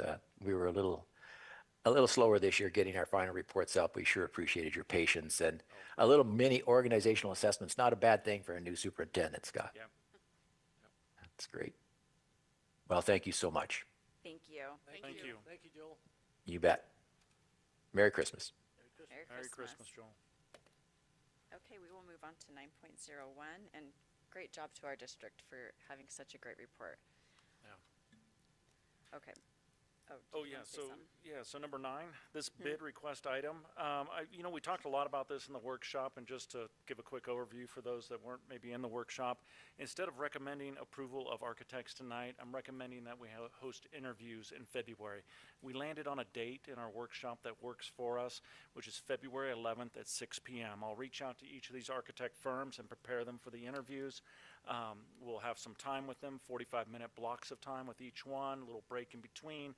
We'll have time to digest all the information. They'll give us information, hopefully, around more details around cost estimates, timelines, things like that, different ideas maybe we haven't even thought of.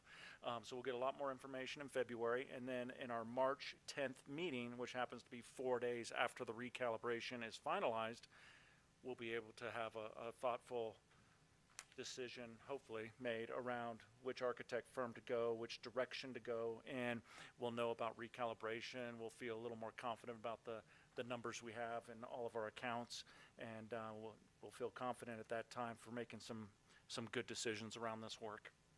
So that is the quick overview of the thoughts around our CTE renovation project and next steps.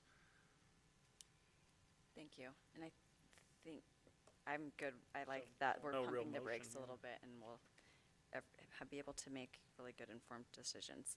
And we don't need to do anything tonight on this, correct? Because we're not.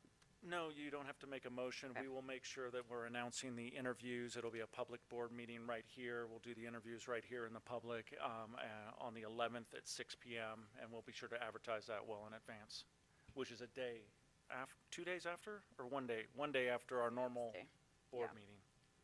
Perfect, thank you. Moving on, we'll do 10.01, consider approval of early graduates, Expedition Academy, Principal Aubrey.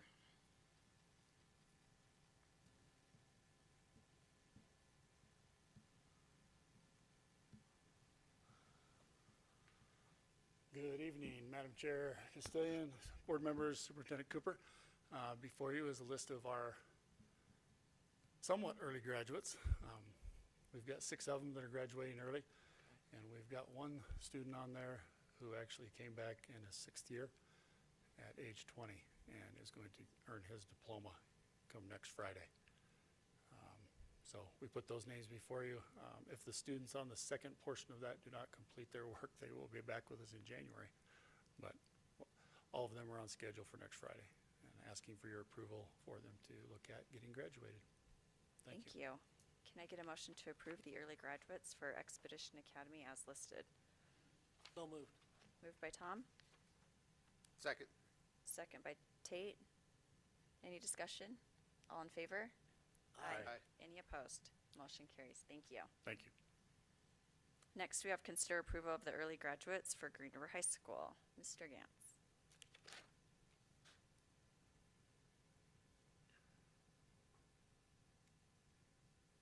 Chairwoman Castilian, Dr. Cooper, Board of Trustees. I am serving as proxy tonight for Principal Heslop. So we have 6 candidates for early graduation, and willing that they complete all of their requirements. We would recommend them that as they have met those requirements for graduation from Sweetwater number 2. Thank you. Can I get a motion to approve the early graduates from Green River High School? I so move. Moved by Tommy, Second. second by Mandy. Any discussion? All in favor? Aye. Aye. Any opposed? Motion carries. Thank you. And congratulations to those graduates. All right. Next we will consider approval for a board holiday gift, chamber bucks, which would be from the board to all regular full-time and part-time employees working as of today, December 9th, in the amount of $100. Can I get a motion to approve? For chamber bucks, right? Yes, in chamber bucks. So moved. Moved by Tom, Second. second by Mandy. Any discussion? All in favor? Aye. Aye. Any opposed? Motion carries. And thank you to all of our staff. We really appreciate all that you do. And thank you, board members, very, very generous. Thank you. Okay, next. Madam Chair. Oh, just yes. Real quick, did you say you were gonna hand those out next week? Yes. Okay. So there's a process to get these checks. So starting first thing in the morning, Brooke's going to reach out to the chamber, President Lisa and Jessica over there to get those checks produced. Okay. They said no later than Monday morning we'll have them. So if any of you are available next week, really would love to go with you to staff meetings, department meetings, and hand out the chamber bucks. Maybe if you give us a list of Yeah. those, and then we can Okay. sign up if we're available. Will and do. We'll get maybe that one or organized two of us tomorrow. can try and go. Okay. Okay, thank you. Thank you. Okay, moving on, consider approval of December 24th to 2025 as a holiday designation. And this would just be for, Okay. Oh, okay. you're gonna Sorry, go. Ms. Covey was standing up there. I thought she wanted to Oh, steal the that's what I thunder thought here. she was gonna So go too. in years past, this day has been given as a holiday to all 12-month employees in our district. And just wanted to provide this opportunity to consider approval for the Christmas Eve day as a holiday, if you would like to offer that. All motion to approve the December 24th as a holiday designation. I by second. Tom, second by Tommy. Any discussion? All in favor? Aye. Any opposed? Motion carries. Okay, next on to our policies, Mrs. Covey. So excited about policies here. No, she's ready. Chairman Castilian, Superintendent Dr. Cooper, and Board of Trustees, we are here before you tonight to go through some of our new policies as well as one with second reading. But before I begin, I'd just like to thank our Super 8 committee again for their very thoughtful discussion as we have embarked on many new e-policies this past month. And we're going to continue to see e-policies coming forth, and greatly appreciate a lot of the work behind the scenes from Mrs. Higbee, Mr. Williams over there, and Ms. Birmingham. They have been essential in really helping us get this organized, so I appreciate their hard work on this. But we're going to start off with CKA, our firearms policy, conceal carry. We just made an addition last month regarding the reimbursement. There have been no other changes at this time. So appreciate your consideration for second reading. Thank you. Can I get a motion to approve the revision to CKA Policy Firearms, second reading? So moved. Moved by Tom, second by Mandy. Any discussion? All in favor? Aye. Any opposed? Motion carries. Next, we have policy ECE, district cell phones. This is just some revision to a current policy that we have. And the biggest piece was centered around the replacement costs, as you all are aware. Cell phones are really no longer $35. And so we have done a little research and looking at that replacement cost to be $199 for any of our staff that have a district cell phone. I appreciate your consideration on first reading. Thank you. And do we need to do it as a revision of policy ECE now called EHEE? Thank you. Yes. Okay. Yes, we've adjusted those letters. It'll now be under our policy EHEE. Okay. Perfect. So I need a motion for approval of the revision of policy ECE, renamed to EHEE, district cell phones, first reading. I so move. Moved by Tommy, Second. second by Mandy. Any discussion? All in favor? Aye. Any opposed? Motion carries.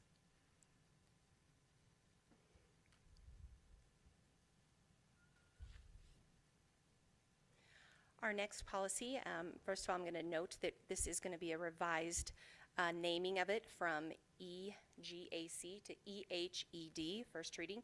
And this is telephone services. This is just really where we're kind of coming up to date of our telephones that are throughout our buildings now, that we're no longer calculating all the long distance piece. All of our classroom phones have long distance capabilities. So really we are just wanting to ensure that there's just not the abuse of the privilege of using these phones for those personal calls. I appreciate your consideration for first reading to policy EHED. Thank you. So I need a motion to approve the revision of policy EGAC to EHED, telephone services, first reading. I so move. Moved by Tommy, Second. second by Dan. Any discussion? All in favor? Aye. Any opposed? Motion carries. Next, the approval of new policy EA, support services goals. This policy really just gives you a background of what the E-policies are going to encompass, ranging from the safe transportation system, nutrition services, the efficient and effective systems for our financial management, as well as our technology aspects. So this kind of gives you a background of what that is as far as our E-policies.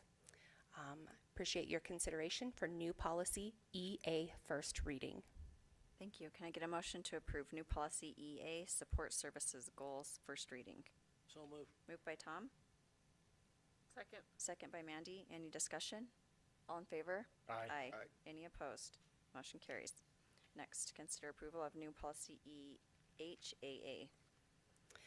This policy is acceptable use policy, and it is a little bit longer. I'm just going to give a quick highlight of what the policy does encompass, and it's to help ensure that the district computing devices are used for work-related purposes that are provided, and that the workforce members or the district staff should not expect any level of privacy with these activities, as these are district devices, and things such as emails, files, any logs may be viewed at any time by the security officer or designee, and that is our director of our technology, as well as our potential superintendent, or any other members of that management can ask for those, or we may need to produce those information that are on those devices.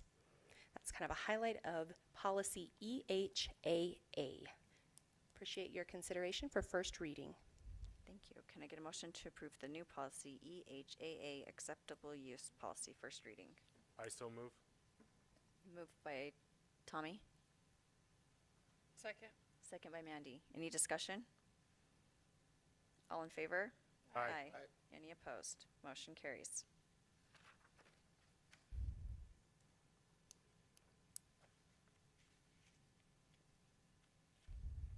Okay, sorry. Consider approval of new policy EHBG. This is protection from malicious software policy.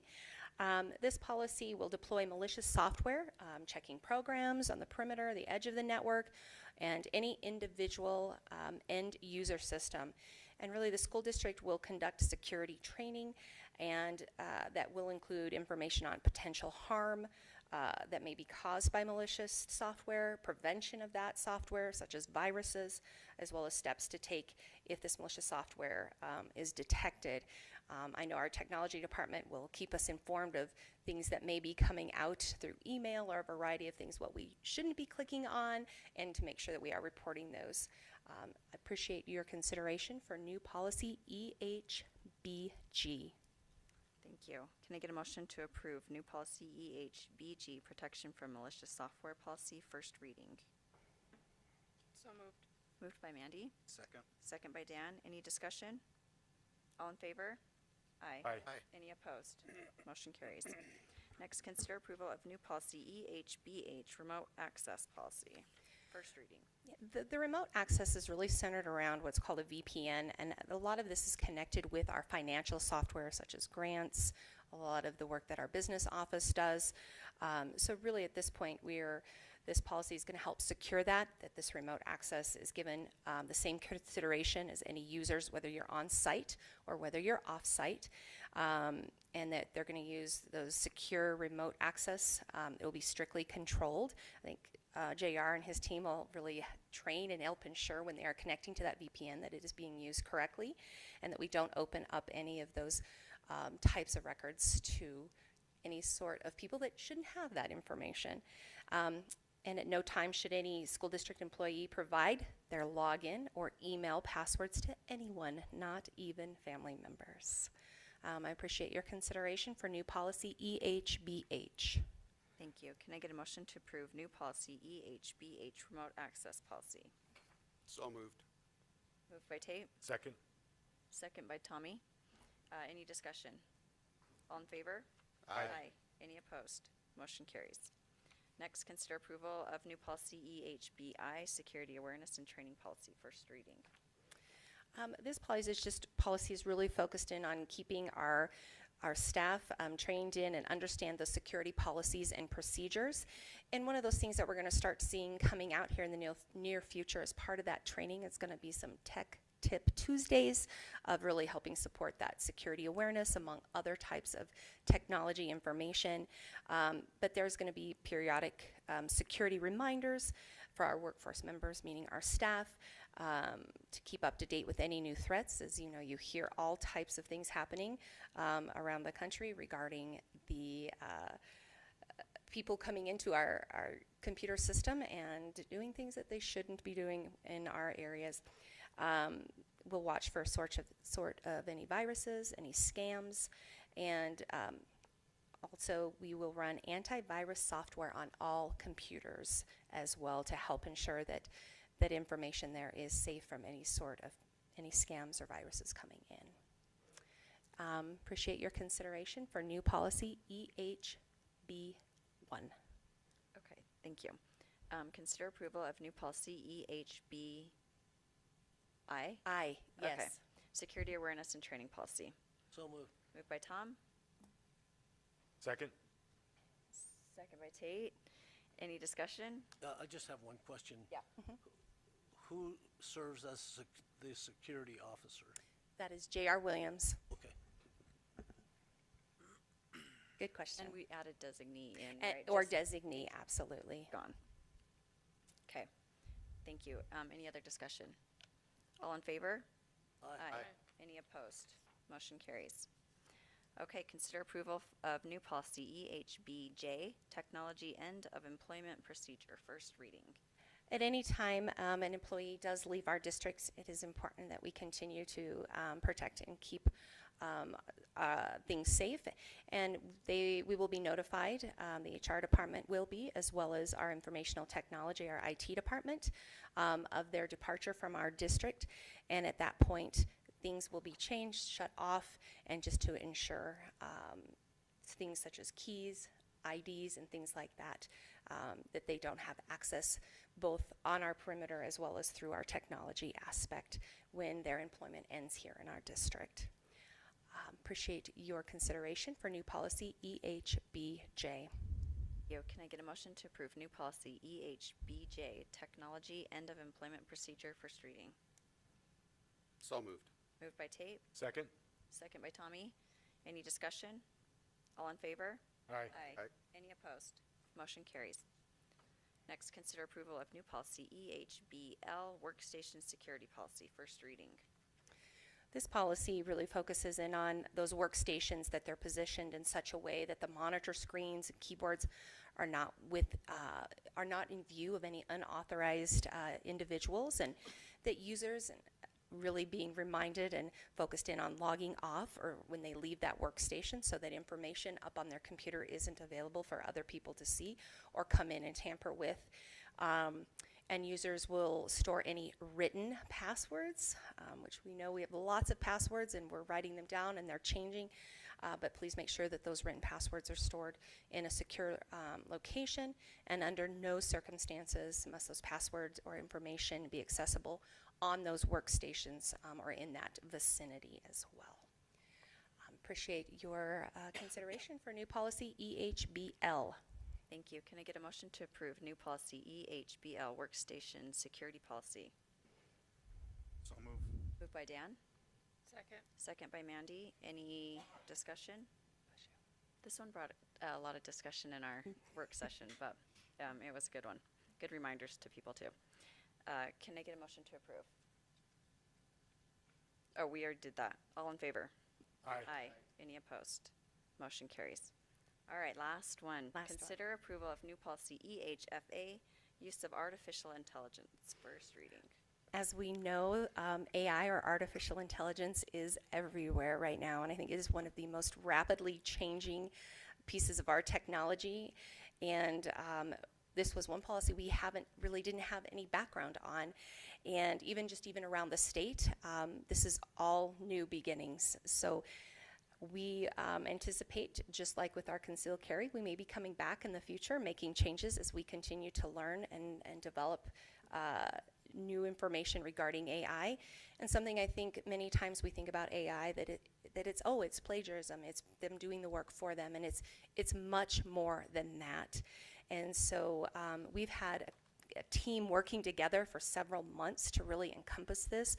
We have a team of teachers and staff as well, and then also moving into our Super 8 to really dive into this and protect not only our staff and our students as well, as we embark this new AI and artificial intelligence through our systems and our work. I think one of the highlighting pieces is we want to make and ensure that we are protecting our students on AI, things from sending out their papers to be graded, and we want to ensure that we aren't violating any sort of FERPA with that information out there on our students.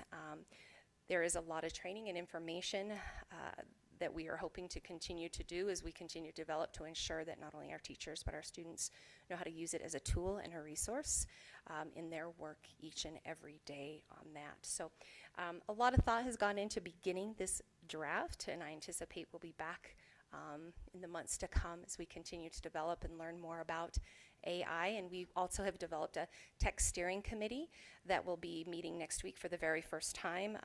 JR and his tech team, as well as HR and other staff, will be a part of that to really move into some specific tools and resources out there that our district can approve and ensure that are safe for our students and our staff to be using. So we'll be spending some time on developing those as well as we move forward with this policy. I appreciate your consideration of first policy, new policy, EHFA. Great, thank you. Can I get a motion to approve new policy EHFA, use of artificial intelligence, first reading? I move to approve. Moved by Tommy, Second. second by Tom. Any discussion? All in favor? Aye. Aye. Any opposed? Motion carries. Thank you. Thank you. And that's a big section. It's going to take us a minute to get through all It of is, those. E policies are quite large. Yes. All right, thank you. Okay, we'll move on to board and superintendent comments. We'll start with Tommy today. Well, Well, this evening marks my first full year on the board here. It's been a pleasure. As far as comments, man, I think that WD report kind of summarizes it. Very proud of the district. I think this is a point of pride, our district overall, and this is a great reference for that excellence in our district. Love seeing the kids in tonight. The best dinner was great last year. Hoping I can attend again this year. Overall, good display of our students tonight. Volleyball, they had an awesome season as well as football. Love seeing them in here. Good discussion on CT stuff. I like the approach we're taking, and happy holidays to all. Thank you. Mandy? I'll echo the district peer review. It's because of you guys why this district is the way it is. So thank you to the principals, the teachers, the paras, everybody. That's what makes our district so great and makes it easy and fun for us to serve up here. So thank you for that. Again, same as Tommy, I've been on this board for a year, and I just appreciate the friendships, the mentorships, the things I've learned. It's probably one of the biggest compliments of my career is serving on this board because of you guys, and I thank you for that. Our district is easy to serve up here, so hopefully we'll continue to make great strides and do great things for our district. I think the CTE is something we're looking forward to. Just takes time, and I'm looking forward to see where that ends up. I just got an email today on Expedition Academy and their holiday Christmas celebration next week, so I'm hoping I can attend that. It's a great way to get the families and kids and community involved, so way to think outside the box and do something fun. Happy holidays. You know, this time of year I think is sometimes hard for people, so make sure we're checking in on each other. Even if it's taking somebody to coffee, just checking in. I know we have a couple employees of the district that are facing some uphill battles, so I'm sending my prayers and thoughts to them and letting them know our district's behind them. So thank you, and I hope you guys have a good holiday. Thank you. Dan? Well, I'm glad I'm sitting next to Mandy. She said most of everything, so it's nice to see that the peer review came out so great and how good our district is doing. I actually spent all day Friday down at the high school hanging out with the kids in auto shop and wood shop, and got to hang out with Miss Toman and butcher some chickens, which was fun to see some of the kids' faces.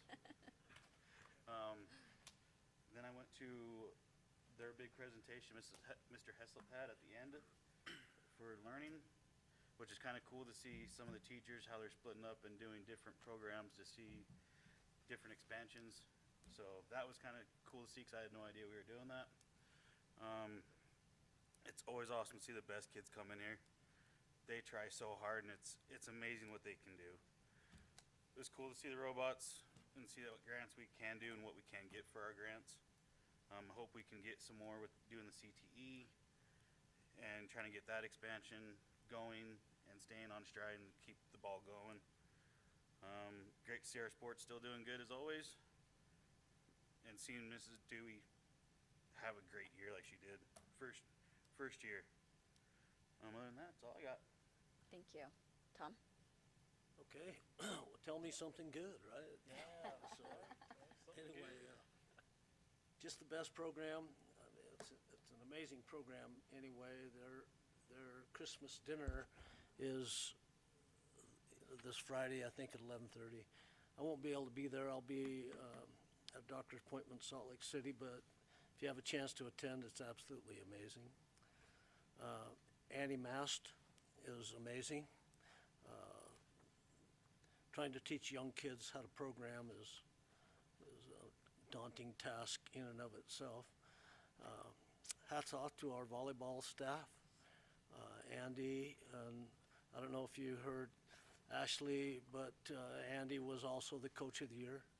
So she left that out, testimony to her humility. Blaine and his staff, they're turning the corner. They put the football program back where they're being noticed, and so they know they have some work to do, but they're on it. And yeah, So, Flaming Gorge Classic is the 18th to the 20th. We have more games this year than last year, and we had like 112 or 114 last year, right? So, and lastly, Merry Christmas. It's that time of the year, as Mandy said. It's not always a joyous time of the year for everybody.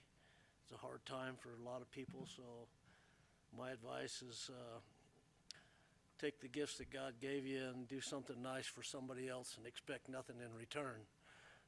This is the time of the year to do it. It's easy to do something kind, and it doesn't take a lot, but it's a time of the year when it's most appreciated. So, anyway. Thank you. Tate. Well, thanks everybody for coming out tonight. Everybody covered quite a bit, so I'll keep it short, but it's always nice to see a packed house in here. It shows how involved our district is, what a great job all of our leadership's doing. The peer review just shows what a strong school district we have, top in the state, if not the country. We're right up there. Merry Christmas and happy holidays to everybody. Stay safe. Thank you. Again, echoing everyone, the peer review, really a reflection of everybody here and in the various buildings and the hard work that they do. So thank you so much. And that committee was very nice, and everybody was accommodating to them too. So thank you so much. Looking forward to the legislative dinner and hoping that we have legislators show up so we have a chance to chat with them about recalibration and other things that our district may be in need of.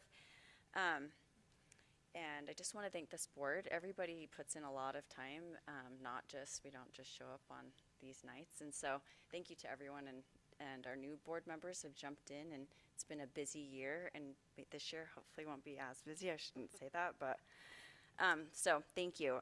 Great job to everybody, and I can't believe we're quickly approaching the end of the first semester, and it's flown by. So everybody enjoy all of the different things you have coming up in your buildings for the holidays, and enjoy your break.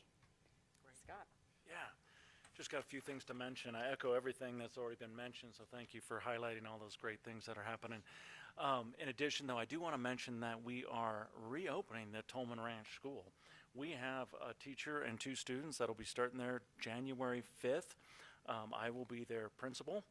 And let's see, Megan Vaughn over here will be their secretary, and so many people in this building in Central have stepped up to help reopen the school. Very excited about this. The maintenance team was up there today to hook up the water and the sewer and everything and get it warmed up and clean it all up. They're up there again tomorrow. And this is just very exciting in a time when we have declining enrollment across the district. To reopen one of our rural schools is kind of a fun situation to be in, so I'm excited about that. Coming up next semester. It also happens to keep our funding rolling right along, so Katie's very happy about that, not dropping off the books going into next year. So that'll be very, very pleasant to see there. Elementary Christmas programs, holy cow. I got to experience the entire Truman Elementary show the last week. Excuse me, and wow, that's really impressive how they split the school into 2, and they have 2 separate shows at the high school, at the theater stage there and everything, and they are packed. The place was packed. I saw Monroe last night, and very impressive. We're missing Harrison tonight, and then tomorrow night is the Washington show. So I highly encourage you to go see one of these shows. They're really amazing and well done by our music teachers. Start of winter sports has been a lot of fun. I've been to the wrestling competitions. The wrestlers spent all night Friday night in our high school, 24 hours of practice. This started with the weigh-ins. Tony was starting to weigh in all of the wrestlers, plus all the Rock Springs wrestlers as well. Great job with all of that. Then they wrestled all night, and then they had competitions at 2 in the afternoon on Saturday. So we got to see all that. Our basketball teams got to scrimmage while our refs, some of our refs are right here in the room, got to train with our varsity boys and girls as they were scrimmaging at the high school. So it was a great opportunity to see all of our student athletes and our referees out there having a great time on Saturday. A lot of fun. I'm excited about the winter season kicking off. just a big thank you for those chamber bucks. I know it doesn't sound like a lot, just $100, but it means a lot to the staff, and they will be spending those dollars in our community, which means a lot to our local businesses that have a few less patrons during the wintertime, as it's not the tourist season. They rely on a lot of us to spend locally, so these chamber bucks really encourage that to happen. These dollars pour back into the community and will turn over many times here in Green River. So thank you for that Christmas gift. That was very generous. Thank you. And the Christmas Eve holiday, thank you for that as well. There's many of us 12-monthers that appreciate that. Great first semester, really great start to the school year. I'm very excited about that. That was a wonderful first semester. And I just want to mention, everybody pitches in across the district. And I'm just going to highlight one individual I see almost every morning. I like to start with Officer Hemphill there at 7:15 in the morning in front of the high school. And last week, we've had a bit of snow, as you might recall, so we were up early with the maintenance department on that Monday morning at 4 a.m. plowing and everything, and then we thought we were okay. Well, about Wednesday morning, there was this little snowstorm that came in, just a little bit, just enough, not enough to call it the plows. Hemphill was out there at 5 in the morning with a leaf blower, blowing the lines of the entire student parking lot, so the students could come in and find out where to park in the student parking lot. I mean, just an example of going above and beyond and stepping up. There's many more examples out there, but that was one I remember from last week. And we have since got him a leaf blower from our maintenance department, so he is ready with a leaf blower every time there's just a centimeter or two of snow out there. He's going to be blowing those lines, so he's excited about that. So I'm grateful to have him out there first thing in the morning. The high school, and our maintenance department has been stepping up a lot. I got to tell you, I've been working closely with them the last couple of months, and they are really on the job for all of these repairs in all of our buildings. They are really quick to respond, and I can see they're enjoying their work, and they're enjoying the staff is enjoying the service. It's been wonderful. They were up at Tolman opening that up, so that was kind of exciting to bring a school back online as well today. Just want to say thank you to everyone. It's a great start to the first semester. We will move into executive session with the whole board for board and superintendent evaluations. I'll motion to go executive session. Thank you. Tom? Second. Second by Tommy. All in favor? Aye. Aye.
Okay, I'd like to make a motion to come out of executive session.